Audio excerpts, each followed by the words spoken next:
Assalamualaikum warahmatullahi wabarakatuh. Kali ini kelompok kami akan menerangkan tentang laporan tugas akhir perancangan tata letak fasilitas produksi jam edukatif.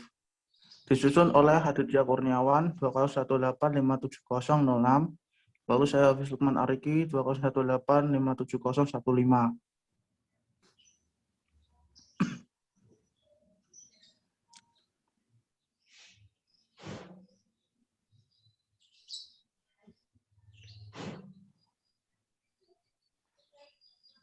Latar belakang, pada perusahaan yang memproduksi jam edukatif memiliki fasilitas produksi yang sangat baik dan lengkap.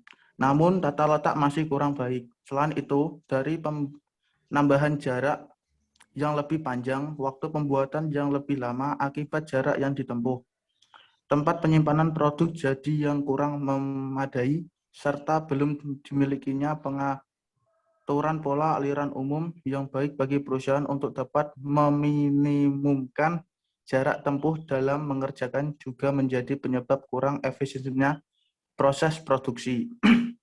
Sehingga dapat dilakukan perancangan tata letak pada area produksi dengan mempertimbangkan luas area produksi, pola tata letak fasilitas produksi, produktivitas kinerja karyawan, dan penempatan fasilitas-fasilitas sesuai dengan hubungan keterkaitan antar departemen. Rumusan masalah merupakan rumusan masalah pada penelitian kali ini adalah bagaimana hubungan antara kegiatan dalam merancangan tata letak produksi jam edukatif. Yang kedua, bagaimana rancangan layout tata letak pada produksi jam edukatif. Tujuan dari penelitian ini adalah sebagai berikut. Yang pertama, dapat mengetahui hubungan pada masing-masing kegiatan dalam perancangan tata letak produksi jam edukatif. Dan kedua, melakukan perancangan layout tata letak fasilitas dalam perusahaan produksi jam edukatif.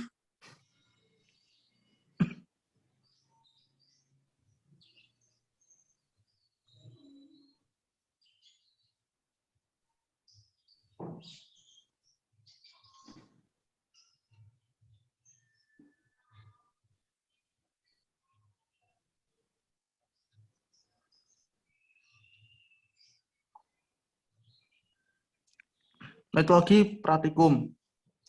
Berikut ini merupakan diagram alir dari metodologi penelitian pada perancangan tata letak fasilitas pada perusahaan PT Prakasa Kolo Cokro Joyo. Mulai lalu pengumpulan data seperti BOM, komponen, mesin, OPG, SK, lalu menentukan fasilitas produksi, lalu membuat FTC, lalu membuat ARC, lalu menentukan luas lantai produksi, lalu menentukan material handling, setelah itu membuat layout perusahaan, lalu selesai.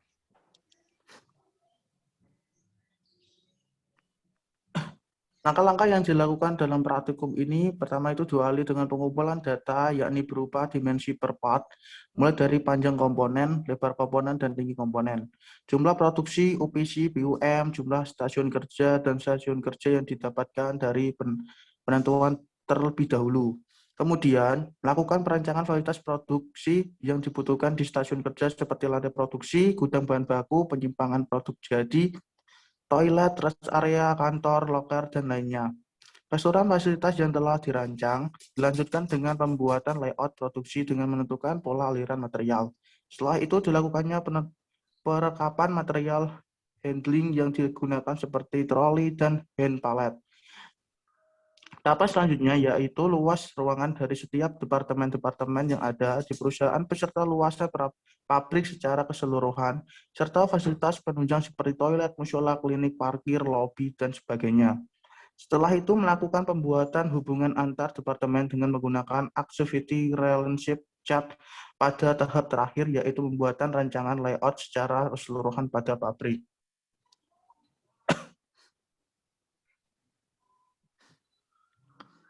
Analisis dan pembahasan gambar produk. Berikut ini merupakan gambar dari produk jam edukatif yang diproduksi oleh perusahaan, yaitu jam edukatif.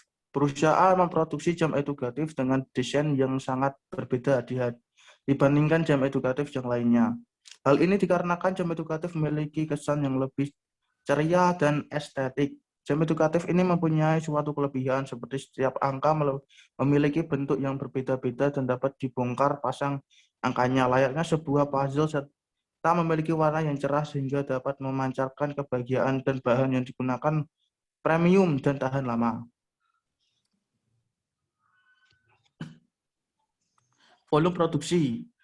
Berikut ini merupakan volume produksi yang dilakukan perusahaan dalam pembuatan produk jam edukatif sebagai berikut.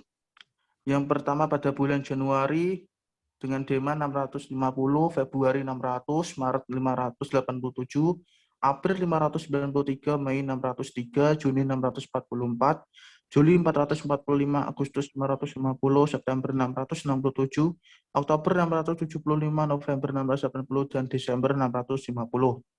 Menggunakan moving average dengan menggunakan periode 6 sebagai berikut. Forecast 445 ditambah 550 ditambah 667 ditambah 675 ditambah 680 dan ditambah 650 dibagi 6 dengan total hasil 3.667 dibagi 6 yaitu 611 biji. Hasil peramalan permintaan yang dilakukan perusahaan figura dengan menggunakan metode moving average dengan menggunakan pembuktian rumus pada periode 6 memiliki hasil yang sama, yaitu 611.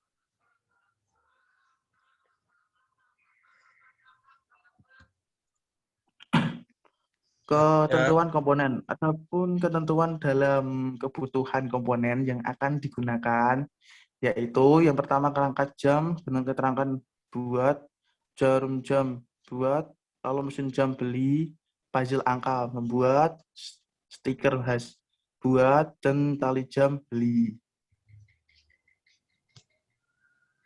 Lanjut, Mas Adit.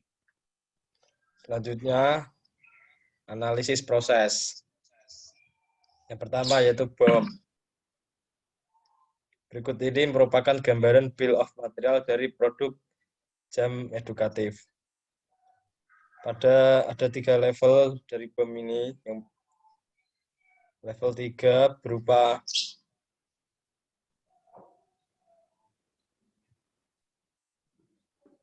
pigmen atau pewarna. Lanjut level 2 yaitu biji plastik dan stiker gambar dan tas stiker angka. Untuk level 1 ada kerangka jam, puzzle angka, dan jarum jam. Untuk level 0 yaitu produk jadi jam edukatif.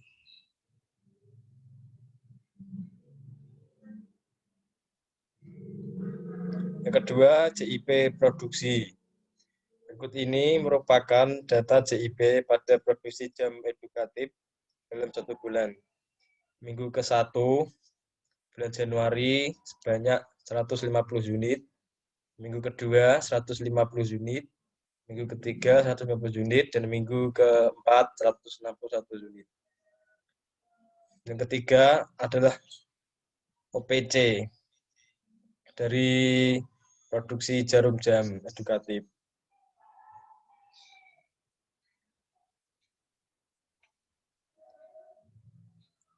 Berikut itulah bentuk dari OPC jam edukatif. Selanjutnya adalah produk routing. Berikut ini merupakan produk routing pada produk jam edukatif yang diproduksi oleh perusahaan. Yang pertama adalah produk berupa jam edukatif, nama kerangka.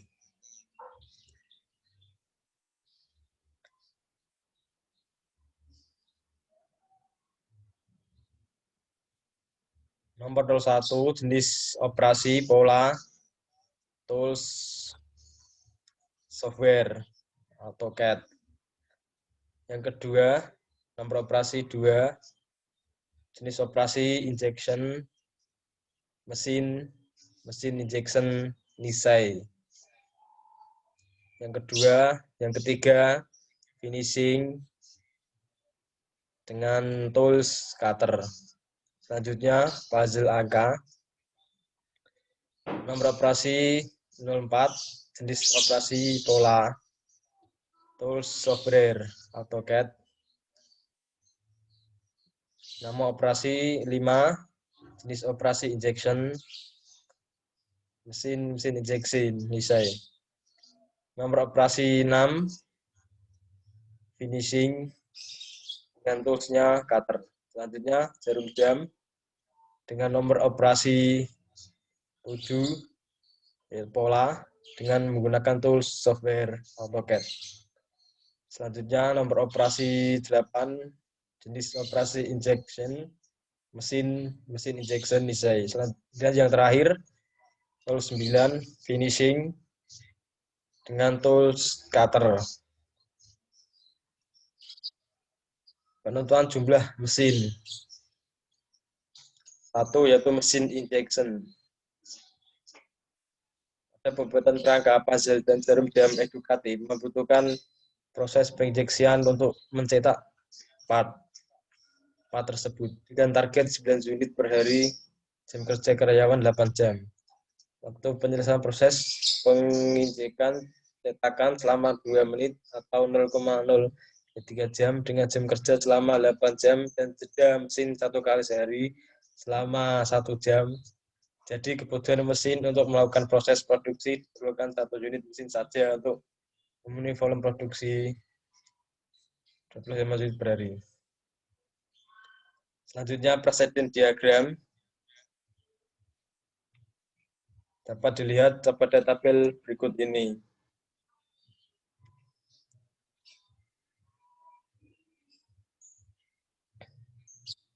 Ini ada penentuan stasiun kerja.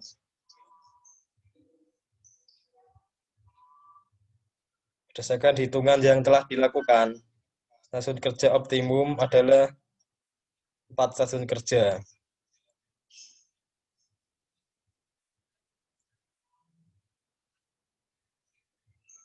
Berikut merupakan tabel dari stasiun kerja. Selanjutnya, perhitungan efisiensi lintasan. Efisiensi lintasan mendapatkan nilai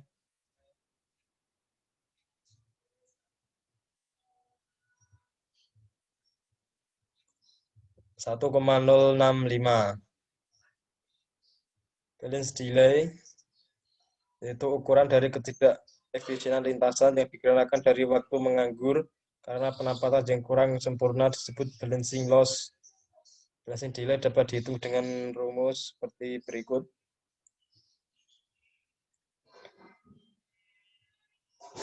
Nilai balance delay didapatkan sebesar 0,049%. Selanjutnya adalah spotting index. Untuk mengetahui indeks dari lantaran relatif penyeimbangan ini perakitan dapat dihitung menggunakan rumus seperti berikut ini. Didapatkan nilai spotting index dari lintasan produksi sebesar 6,55. Selanjutnya, aliran material akan dibedakan oleh Mas Hafiz.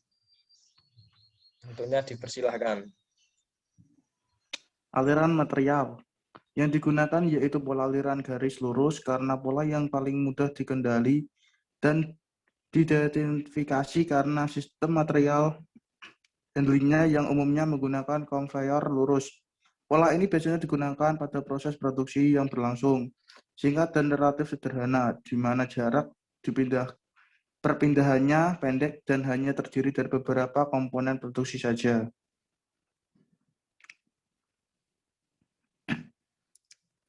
Berikut merupakan data aliran materialnya dari gudang bahan baku ke SK1 atau stasiun kerja 1, SK2, SK3,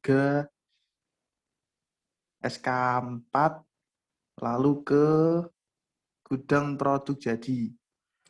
Detail komponen dan lokasi proses perusahaan sebagai berikut. Yang pertama ada biji plastik POM dengan kode POM, lalu biji plastik ABS dan kode ABS. Yang ketiga kerangka jam dengan kode KJ, lalu mesin jam dengan kode MJ, puzzle angka dan kode PA, tali dengan kode T, jarum jam dengan kode JM.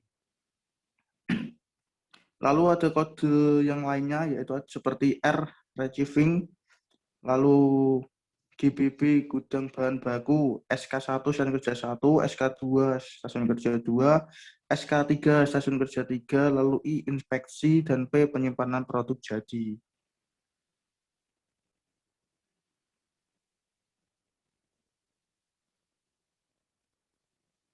Perbedaan aliran komponen.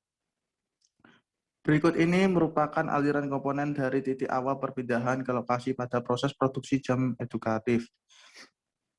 Yang pertama ada POM ABS dengan titik pemindahan R, lalu hubungan aliran pemindahannya adalah R min GBB. Lalu yang kedua ada POM sama ABS dengan titik pemindahan GBB dengan hubungan aliran pemindahannya GBB SK1. KJ, MJ, PA, T, dan JM dengan SK1, lalu di hubungan aliran pemindahannya SK1, SK2.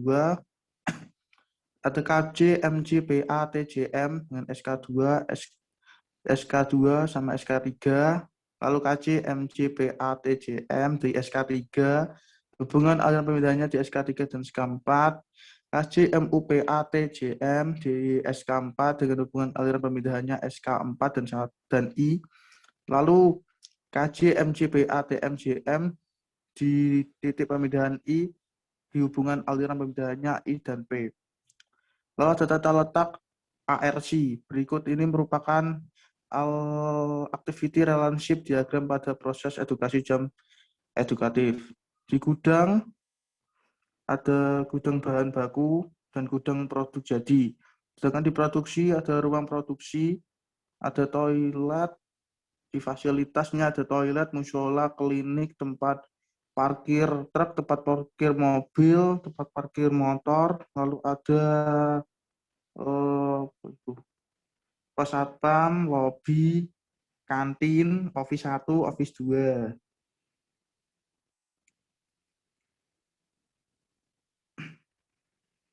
Gambar di atas merupakan 16 ruangan secara total dari keseluruhan layoutnya. Kemudian bagian-bagian tersebut dianalisis mengenai tingkat kepentingannya. Terdapat 6 tingkat kepentingan yang digunakan dalam pembuatan activity relationship chart.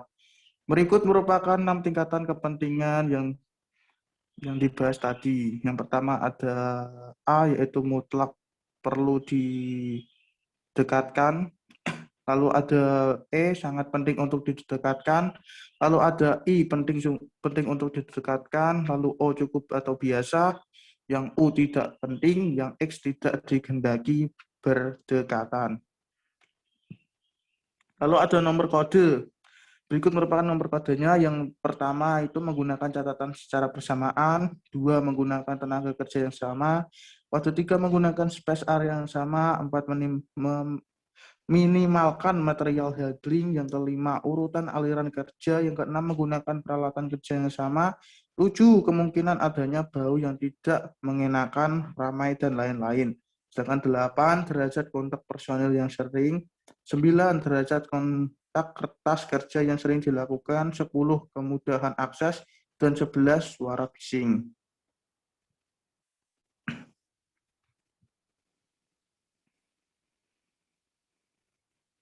Tata letak stasiun kerja. Berikut ini merupakan tata letak stasiun kerja untuk produksi jam edukatif. Yang pertama ada receiving dari biji plastik POM, dari biji plastik ABS menuju ke gudang bahan baku yaitu storage material, lalu dilanjutkan ke SK1 bagian pola, lalu ada SK2 di bagian milling dan dilanjutkan ke inject, lalu menuju ke SK3 yaitu ke bagian stiker, lalu ke SK4 di bagian finishing, lalu ke inspeksi, lalu tahap terakhir ada gudang produk jadi ke storage produk yang sudah jadi. Nah, selanjutnya akan dilanjutkan oleh Mas Aditya Kurniawan.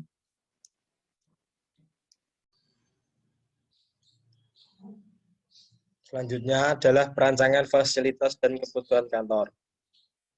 Yang pertama yaitu meja. Meja digunakan sebagai sarana untuk penempatan palet guna memberikan area kerja bagi operator untuk menyelesaikan proses perakitan jam edukatif menggunakan komponen yang terletak pada palet. Meja memiliki panjang 512,6 mm dengan lebar meja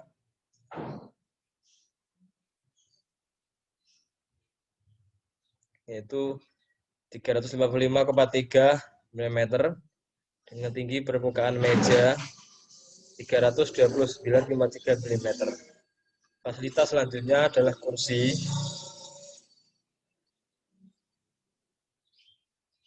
Kursi di sini berfungsi sebagai tempat duduk operator agar tidak mudah pegal saat melakukan proses produksi.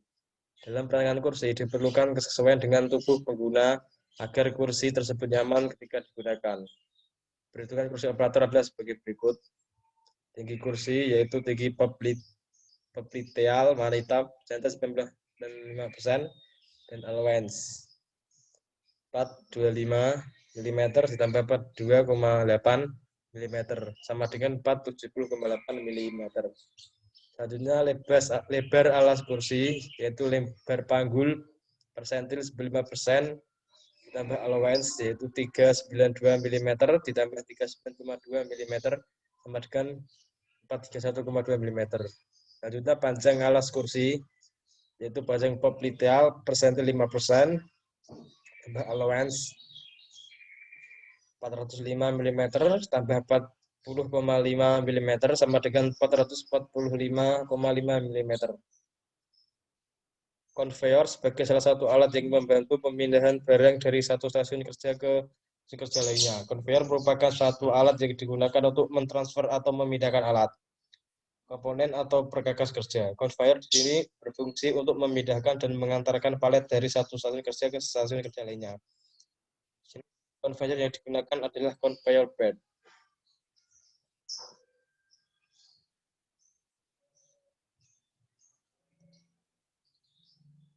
Yang merupakan alat angkut dan alat bantu dorong tanpa mesin dengan alas sabuk. Berikut ini adalah beretan konveyor yang dipakai di lantai produksi. Tinggi konveyor yaitu 39,3. Tinggi konveyor dihitung berdasarkan ukuran persentil tinggi bahu, duduk dikurangi tinggi siku duduk. 5% digunakan persentil 5% untuk memudahkan pekerja baik pria maupun wanita untuk menjaga konveyor sehingga proses produksi tidak lambat. Panjang konveyor yaitu 6,025 meter. Sehingga dengan mempertimbangkan banyak stasiun kerja dan jarak antar stasiun kerja diperlukan panjang konveyor 6,025 meter. Lebar konveyor adalah 22 cm.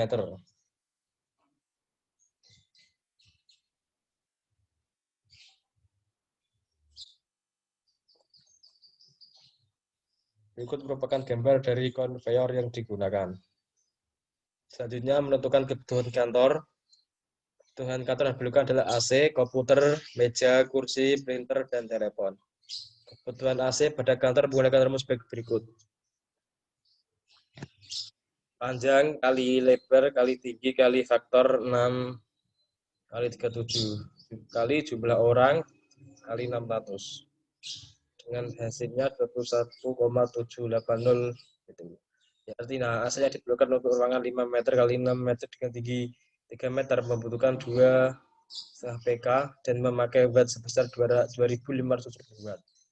Selanjutnya komputer menyesuaikan jumlah karyawan yang ada di kantor dengan jumlah karyawan di kantor 3 orang, maka jumlah komputer yang digunakan adalah 3 unit.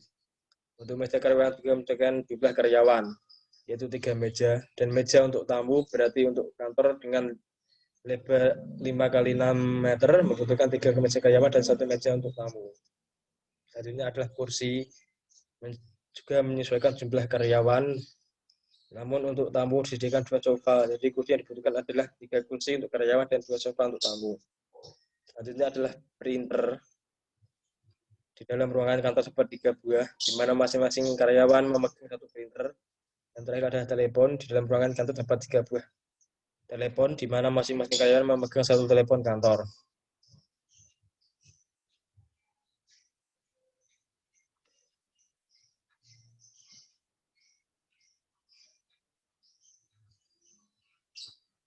Ini adalah penentuan kebutuhan luas lantai. Berikut ini merupakan penentuan kebutuhan luas lantai produksi. Nomor 1, gudang bahan baku 30 meter persegi. pola 30, milling 15, inject 15, assembly 15, inspeksi 15, penyimpanan 2,5 meter.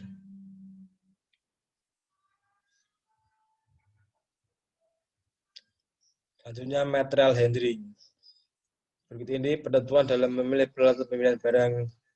Yang pertama adalah hand pallet. Alat yang digunakan pada tempat inspeksi ke ruangan penyimpanan di sini menggunakan alat hand pallet. Perusahaan tidak menggunakan alat yang menggunakan listrik seperti forklift disebabkan karena produksi yang masih sedikit dan yang dipindahkan tidak terlalu berat.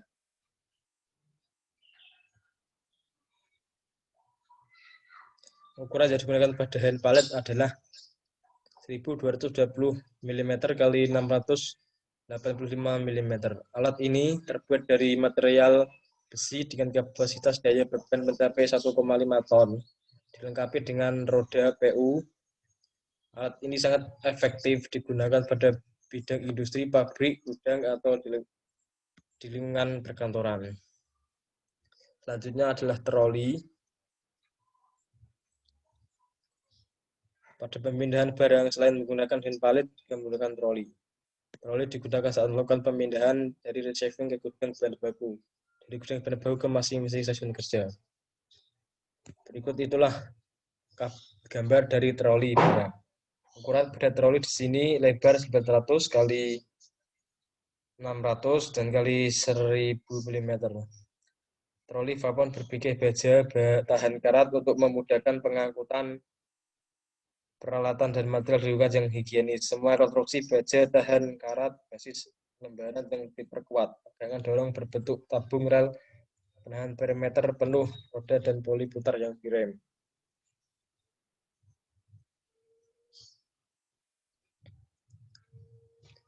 Selanjutnya akan dibacakan oleh Mas Hafiz.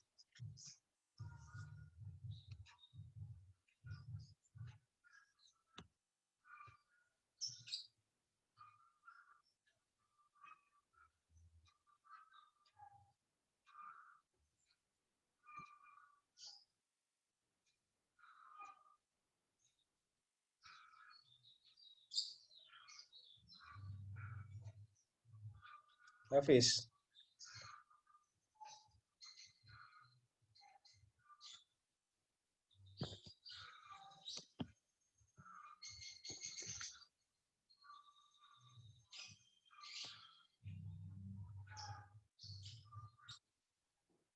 Hafiz.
Kesimpulannya adalah berdasarkan pengolahan data dan analisis pada perancangan tata letak, yaitu pada layout produksi, terdapat proses produksi mulai dari receiving atau tempat penerimaan barang.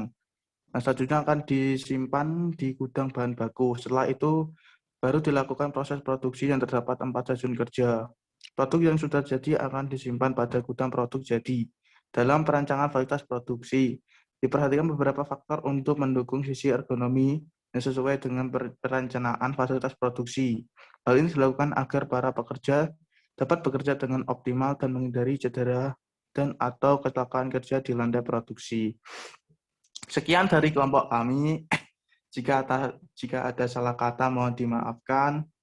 Selamat menonton dan selamat menyaksikan. Terima kasih. Assalamualaikum warahmatullahi wabarakatuh. Waalaikumsalam warahmatullahi wabarakatuh. Terima kasih Bu Vicky.